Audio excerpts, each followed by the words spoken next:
I'm Tom Baker, this is Chasing Cars, and this is probably the most incredible vehicle that South Korea has ever produced. This is the new Genesis GV90, and this one with me here is going to cost 250,000 Australian dollars. So a seriously ambitious project by the luxury marque of Hyundai.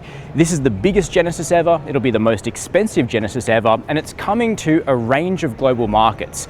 Not just Korea, but also North America, Europe, and Australia in the first half of 2027. There's actually two remarkably different versions of the GV90. I have the one that's known as the GV90 Neolun with me today, and it has incredible bespoke coach doors. There will be a slightly more affordable 7-seat version of this car with conventional doors that will cost more like 200 grand. So this is a bona fide Mercedes GLS, BMW X7 and Range Rover rival, but could you ever consider spending $250,000 on a South Korean luxury SUV? Well, I think there's one very precise reason why you might consider that. I'll let you know that at the end of this video.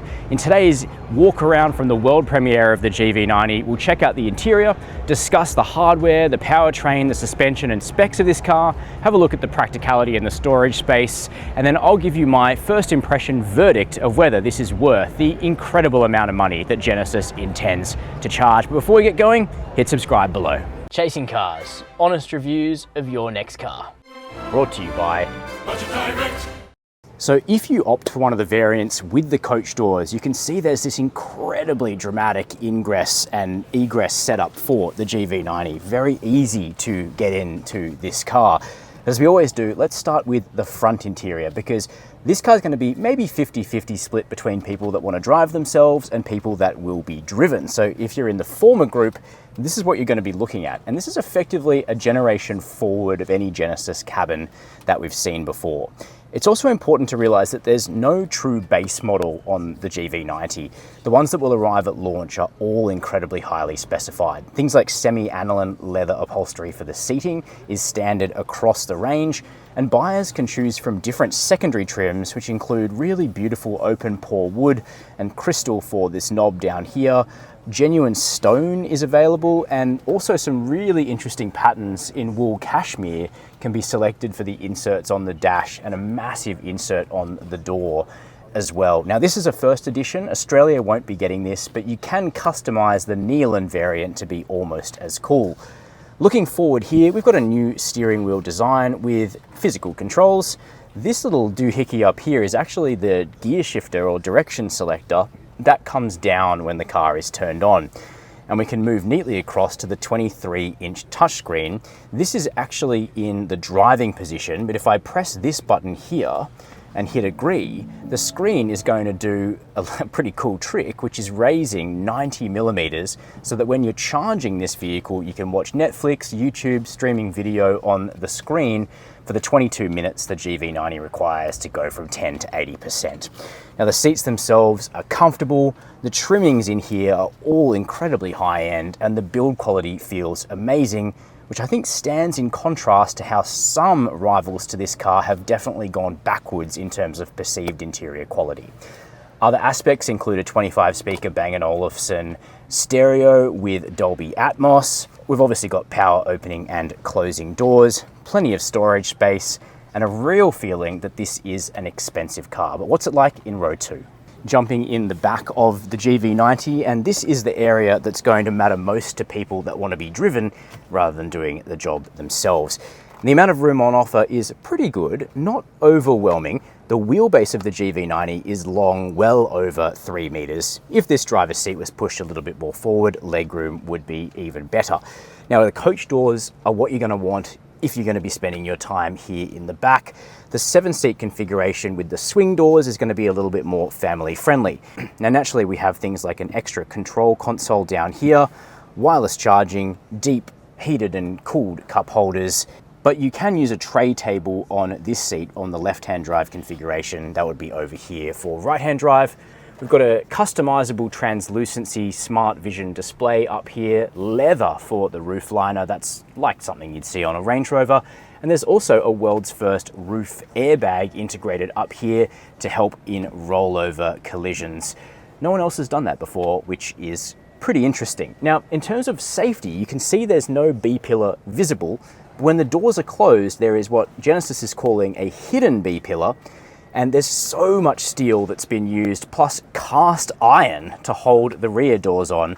That's probably how this vehicle ends up weighing around 3.5 tons in full configuration like this. In terms of powertrain and what's happening under the skin of the GV90, there's a range of firsts for the brand. So this is the first Genesis and Hyundai Group vehicle to use a new EMP platform. Now this platform is going to be rolled out on a bigger range of vehicles, but now Genesis is saying EMP will be kept only for its flagship models, presumably this GV90 and a future next-gen G90 sedan. Now it's actually electric only from launch, which I think bucks a real trend in the luxury car space, where plenty of people are ready to go fully electric. But there's a big contingent of buyers that still want V8 engines in this segment, and the Mercedes GLS, BMW X7 and Audi Q9 all offer a V8 engine moving forward. No such luck for the GV90, though we think a range extender hybrid would be a possibility in future. Now this is a North American spec car with a NACS charging port, but it will have a CCS 2 port for Australia, Europe and most other markets. It's capable of 350 kilowatt DC charging, but it does require 22 minutes to go from 10 to 80%, which is an average of only 219 kilowatts. When we're talking about Chinese brands moving to megawatt charging in future, this looks a little bit dated by now, doesn't it? The powertrain itself is a new dual motor configuration with 490 kilowatts and 800 Newton meters of torque. The battery, 123 kilowatt hours, but as usual, Genesis doesn't tell us the usable capacity. If we guess that it's 115 kilowatt hours, consumption looks like around 23 kilowatt hours per 100 Ks for a real-world range of 500 kilometers. Here around the back is possibly the most interesting angle of the GV90. It's almost a perfect replication of the Neolun concept from 2.5 years ago. In the white, it's certainly unmissable, but there will be 16 exterior colors that you're able to choose from. Now, naturally at $250,000, we're talking about a power tailgate, which opens up promptly to reveal decent boot space even with the third row in place. It's a 5.2 meter long car, so that shouldn't be a surprise. And this boot area is supplemented by a small frunk as well. So what is that first impression verdict? Can the GV90 possibly be worth $250,000? Particularly in a world where the Chinese competition to this sort of vehicle is going to cost more like $100,000. Well, I think there's one way that this car can make sense. There are quite a few buyers out there that are pretty sick of declining interior build quality from at least a couple of the big German so-called luxury brands. Then there's the fact that the Chinese premium vehicles that will compete with this car are not really that opulent in terms of perceived quality and material selection inside. So as a slight bargain alternative to something like a Range Rover autobiography, you might consider the Genesis GV90. But keen to know your opinion? Please let me know down below in the comments. While you're there, hit subscribe and the notification bell. And as always, thank you for watching Chasing Cars.